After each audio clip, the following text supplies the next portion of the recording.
내가 왜 시험을 잘 봤지? 왜 시험을 못 봤지? 그건 이것 때문이야.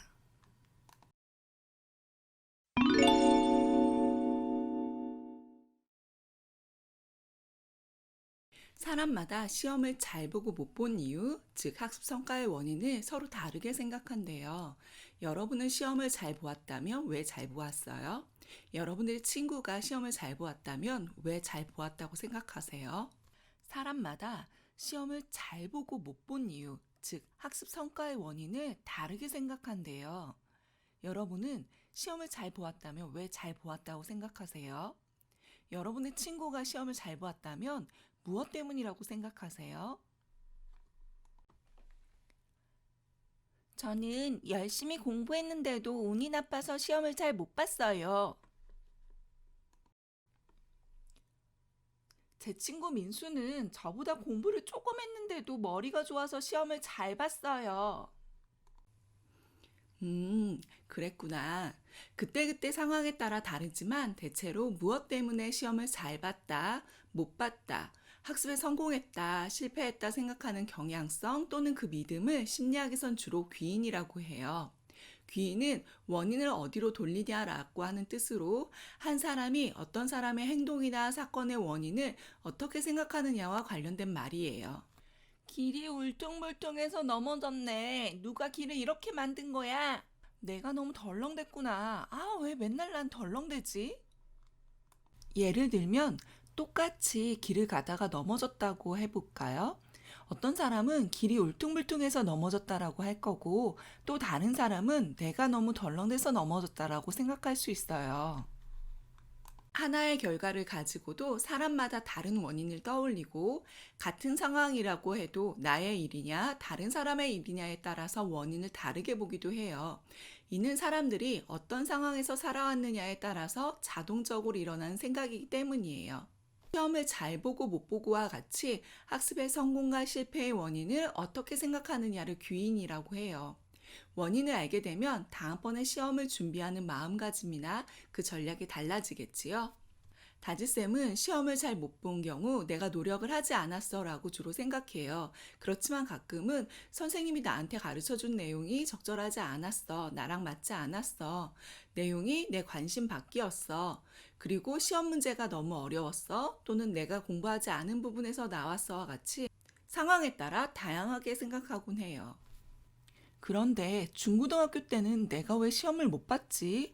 왜 틀렸지를 생각하기보다 틀린 것 그 자체에 매여 있었던 것 같기도 해요. 생각해보면 공부를 잘 못한 경우에는 공부를 잘 못했다라는 그 순간의 생각에 얽매였던 것 같아요. 그러다가 그냥 내 능력 밖이었어, 운이 없었어, 어쩔 수 없어 라고 생각하게 됐죠. 그렇게 생각하니까 점점 더 공부하기가 두렵고 불안했던 것 같아요. 그래서 다음번 공부할 때에는 또 같은 실수를 반복할까봐 걱정하게 되고, 그래서 공부하려고 책상에 앉으면 바로 공부를 시작하기가 어려웠어요. 실제로 심리학에서의 귀인 이론은 귀인 오류 등으로 많이 설명해요. UCLA 대학 심리학과 버나드 와이너 교수는 귀인이란 개념을 종합적으로 연구했어요. 저는 그 연구를 바탕으로 설명해 볼게요. 어린 시절의 저처럼 도무지 왜 그런 성적이 나왔는지 모르겠다고 하는 경우도 있어요. 이런 경우는 미스테리 기인이라고 해요. 심리학자 엘더만은 이렇게 설명해요. 주로 초등학교 저학년 중에서 공부를 잘 못하는 학생들이 이렇게 대답하는 경우가 많은데, 그럴 때는 선생님이나 부모님의 도움을 받아서 내가 왜 그렇게 공부를 할 수밖에 없었는지 되돌아보는 성찰을 해보면 조금 나아진다라고 얘기합니다. 그렇지만 다시 와이너로 돌아와서 귀인을 살펴볼까요? 대부분의 사람들은 학습 성과가 성공한 이유, 실패한 이유를 자기 안에서 찾거나 외부 환경으로 돌리는 경향성이 있어요. 우리 속담에 잘 되면 내 탓, 안 되면 조상 탓이라는 말이 있죠? 학습도 마찬가지예요. 학습에 성공하면 자기 자신에게 공을 돌리고 실패하면 외부 환경이라고 탓하는 거죠. 그런데 재미있는 건 다른 사람이 성공하면 그 사람의 노력이라고 생각하기보다는 외부 환경 탓으로 생각하는 경우가 많고, 그 사람의 내부로 원인을 돌려도 그의 노력보다는 타고난 능력이라고 보는 경우가 많대요. 상황의 안정성에 따라서 바뀔 수 있는 것과 없는 것으로도 나눌 수 있대요. 거기에 하나 더 더해볼까요? 내가 그 상황을 통제할 수 있느냐 없느냐, 즉 내가 그 상황을 주도하는가 주도하지 않는가로도 나눠볼 수 있대요. 내가 시험을 잘 본 이유 또는 못 본 이유, 학습에 성공한 이유, 실패한 이유를 어떻게 생각하느냐에 따라서 다음번 공부 방법이 달라지겠죠? 내 탓이라고 하면 나 자신을 바꿀 것이고, 환경 탓이라고 하면 외부 환경을 바꾸려고 노력할 거예요. 그렇지만 우리 집이 어려워서 학원을 못 다녀서 시험을 못 봤어. 시험 문제가 너무 어려웠어처럼 외부로 돌리면 달라질 수 없는 환경 탓만 하게 될 거예요. 그럼 다음번에도 환경이 쉽게 바뀌지 않을 텐데, 그러면 더 좋은 결과가 나올 수 없어서 답답해지겠죠? 운이 좋아서라고 하면 같은 운을 불러오기 위해 동일한 펜을 사용하거나 행운의 물건을 지니고 시험을 보려는 태도를 가질 거고요. 자기 자신으로 귀인하는 경우에도 내가 노력한 게 아니고 내 능력이라고 생각하면 그 능력은 타고난 것이고 잘 바뀌지 않는 경향성이 높기 때문에 또 다음번에 어떻게 공부해야 할지가 막막할 수 있어요. 그래서 다지쌤이 제안하려고 해요. 다지쌤 제안이기도 하지만 여러 귀인학자들이 말한 거예요. 학습 결과의 귀인을 나의 노력이나 학습 전략, 즉 공부 방법과 같이 다음번에 변화할 수 있는 것으로 생각해 보면 어떨까요? 귀인은 지금까지 여러분들이 살아온 환경을 통해서 자연스럽게 형성된 거라서 한 번에 바뀌지는 않을 거예요. 내가 한 학습 과정과 결과를 주위 친구들과 비교하면서 정보를 얻거나 선생님이나 부모님이 상황을 어떻게 받아들이고 해석하느냐를 보면서 자연스럽게 익히게 되거든요. 그런데 다지쌤이 이렇게 따로 시간을 내서 알려주는 거는 우리나라 친구들은 잘못된 정보를 받는 경우가 많기 때문이에요. 우리 딸은 아빠를 닮아서 머리가 나빠. 날 닮았으면 수학을 잘할 텐데. 이런 소리를 자주 듣는 사람이라면 자연스럽게 나는 머리가 나쁘구나. 그래서 지금도 앞으로도 수학을 잘 못하겠구나라고 생각하게 될 거예요.